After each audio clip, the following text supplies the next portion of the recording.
Viewers আসসালামু আলাইকুম।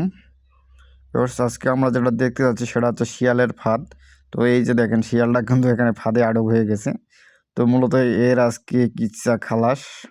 মূলত এই শিয়ালের কারণে কিন্তু বাড়িতে মুরগি বা ছাগলের ছানাগুলো ঠিক মতো থাকতে পারে না। তো দেখেন এর বেহাল দশা করে রাখছে আমার ছোটো ভাই আর কি।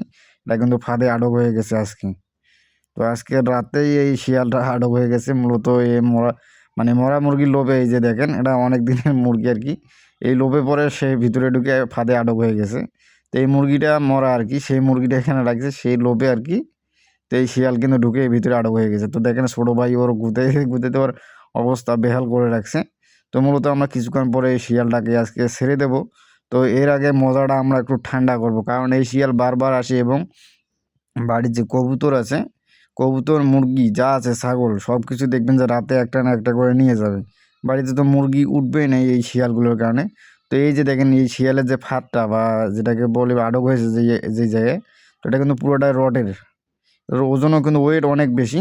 তো দেখেন শিয়াল ফাঁদে আটক হয়ে আর অবস্থা বেহাল হয়ে গেছে, ভাবতে যে এখন কী করা যায়। তো মূলত এখান থেকে কিন্তু বের হওয়ার কোনো অপশন নেই। তো শিয়ালের যে গর্জনটা একদম বাঘের মতো। তো এই যে দেখেন কিন্তু গুঁতাগুতি চলছে, কিন্তু সে এমন অবস্থা যে যে লাঠিটা যে গুঁতাচ্ছে সেই লাঠিটাকে খেয়ে ফেলবে, এইরকম একটা সিচুয়েশান তৈরি হয়ে গেছে। এই যে কীভাবে কামড়াচ্ছে, দাঁতও কিন্তু অনেক তীক্ষ্ণভাবে কামড়াচ্ছে, শব্দ দেখলেই আপনার মাথা নষ্ট, বাঘের মতো গর্জন আর কি। তো এই যে দেখে একদিকে গুঁতাচ্ছে আর একদিকে লুকাচ্ছে। তো শিয়াল কিন্তু অনেক চালাক। তো সেই চালাক শিয়ালে আজকে মরা মুরগির ফাঁদে পড়ে সেই ফাঁদের ভিতরে সে আটক হয়ে গেছে। তো এটা মূলত কিন্তু শিয়াল ধরারই ফাঁদ। শিয়াল বিজি যে কোনো দিনই আটক হয়ে যায়। এই যে দেখেন কীভাবে কামড়াচ্ছে আর কি। এদের দাঁত কিন্তু খুবই ধারালো, দেখবেন যে অল্প একটুতেই আপনার ছিঁড়ে ফেলবে। তো দেখেন কীভাবে এত চালাক জিনিসটা কীভাবে মরা মুরগির ফাঁদে পড়ে আটক হয়ে গেল। তো দেখেন কীভাবে ঘুরতেছে ভিতরে, দেখেন এই যে দেখেন কীভাবে কামড়াচ্ছে, দাঁতগুলো কিন্তু অনেক বড় বড়। আর গর্জনটা হচ্ছে বাঘের মতো, দেখেন বসছে কীভাবে। তো এই শিয়ালটা এখানে আটক হয়ে গেছে, দেখেন লাফালাফি করতেছে। ভিতরে যায় স্পেসটা কিন্তু অনেক বড়। এই যে দেখেন এই যে ছোটো ভাই কিন্তু দারুণ মজা নিচ্ছে শিয়ালকে গুতিয়ে এসে। এই যে দেখেন শিয়াল দৌড়াদৌড়ি শুরু হয়ে গেছে, সে কোন দিকে যাবে আর কোন দিকে যাবে না।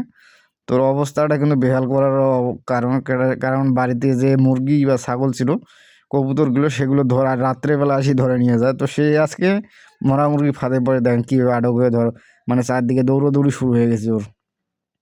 তো শিয়াল চালাক হলে হবে কি, সে অতি লোভে তাঁতি নষ্ট, কথাটা মনে হয়ে গেছে শিয়ালের কপালে। আজকে শিয়াল আজকে আটক হয়ে গেছে। তো আজকে ওকে দিয়ে একটু খেলা খেলবো। দেখেন কত সুন্দরভাবে লাফালাফি করতেছে। এই যে দেখেন সে কিন্তু বাইরে হওয়ার চেষ্টা করতেছে। এটা কিন্তু ফাঁদটা পুরোটাই রডের, দেখেন এটার ওয়েট কিন্তু অনেক বেশি, রড এবং অ্যাঙ্গেল দিয়ে তৈরি করা।